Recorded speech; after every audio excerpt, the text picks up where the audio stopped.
Hello, everybody. I hope everybody's doing well today. And for our third day, I thought I'd just finish up our week back here in our meditation room. And I hope that, so on the first day we talked about creating a practice, a daily practice where you have time just to be still.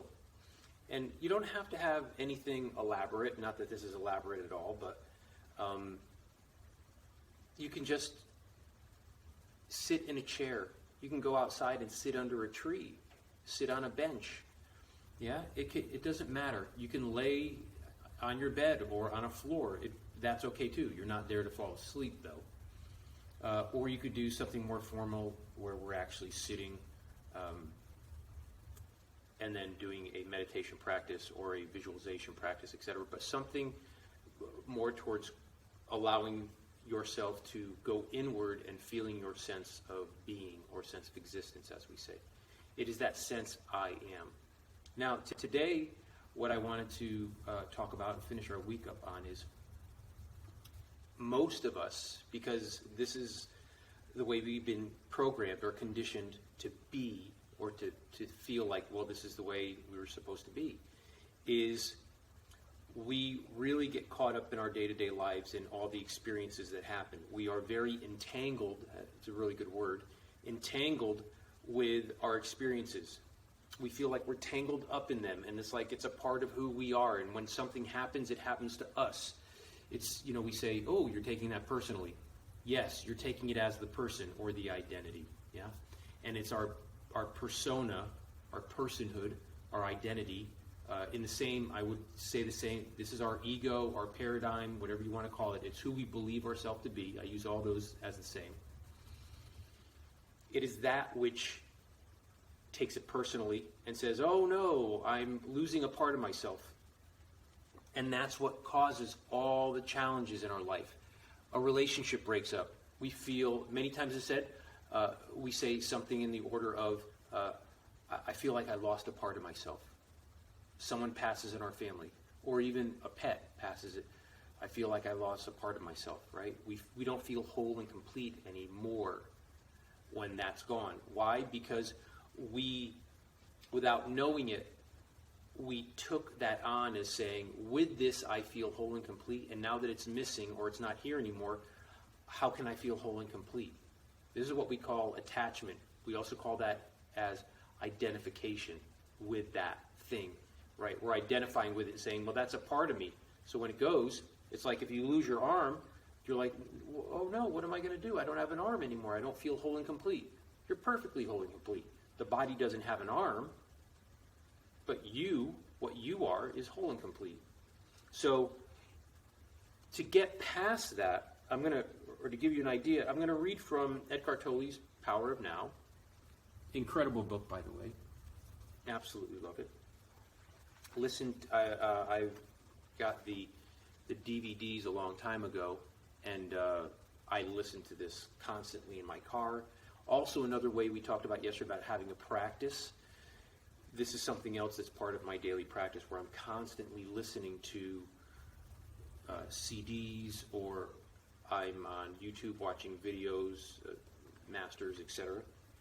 So he says here,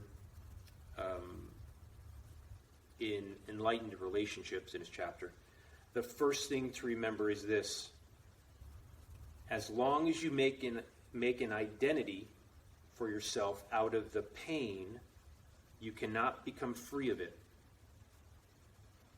As long as part of your sense of self is invested in your emotional pain, you will unconsciously resist or sabotage every attempt that you make to heal that pain. Why? Quite simply because you want to keep yourself intact, and the pain has become an essential part of that. This is an unconscious process, and the only way to overcome it is to make it conscious. I'm just going to reach forward because I can see that the camera's slightly tilted there. So the bigger point that I want that to be about is that you begin to recognize that any pain and suffering that you're experiencing, and most pain and suffering is emotional pain and suffering. There's physical pain, yes, But we're talking mainly about emotional pain and suffering, because you can have physical pain and not suffer it. Suffering is literally a psychological choice. Like saying, I want to feel bad, or I have no choice in feeling bad. That's suffering. I'm feeling jealous. I want to feel jealous. I want to. Now you may say, I don't want to feel, jealous or angry, but you are. And what you have to come to realize is that nothing can make you feel a certain way. It is you that determines that. Or I should actually clarify that and say that it is your self-image, your paradigm, your ego that perceives those, whatever the experience is, and then it takes it personally. Wayne Dyer, in one of his books, in his lectures, would say, and I'm going to paraphrase this, but most people are looking to be offended. Yes?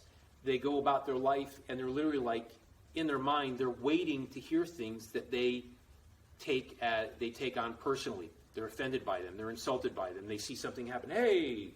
Yeah? It's absolutely crazy because it doesn't make you happy, but that is your self-image that's doing that, your identity, your ego. All the same thing in my vocabulary.